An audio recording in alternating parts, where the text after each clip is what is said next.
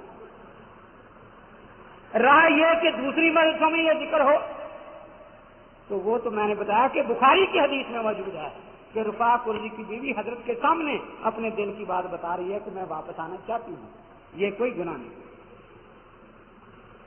اگر فتویٰ لگانا ہے تو اللہ کے نبی پاک کریں۔ پھر ہمارے ہاں اس نے بھی مانا کہ ہدایت میں لکھا ہے کہ حلالہ لعنت ہے، لیکن لعنت اس نے طلاق کو بھی لعنت کہا ہے، 2-3 تقریر میں ہے طلاق لعنت ہے، لیکن دینے سے واقعہ ہو رہی ہے یا نہیں؟ اللہ کے نبی فرماتے ہیں یہ کام ہے لعنت، لیکن یہ حلال کرنے والا ہے اس کے لیے حلال ہو گئی ہے۔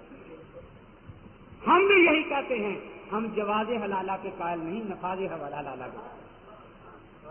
ان بیچاروں کو فقہ آتی ہو تو پھر ہے نا، ویسے جھوٹ بولنا کہ 25 سال میں فقہ پڑھاتا رہا ہوں، ارے جسے فقہ میں جواز اور نفاذ کا فرق معلوم نہیں اس کو فقہ کیا ہے؟ 25 سال بیچارہ خدا جانے کیا کرتا ہے، اسے جواز اور نفاذ کا فرق ہی معلوم نہیں، اور کہتا ہے میں فقہ پڑھاتا رہا ہوں۔ اب میرے خیال میں کچھ چیزیں وغیرہ دیکھنے کیا آئی ہیں، شاید کوئی حدیث آ گئی ہو گئی۔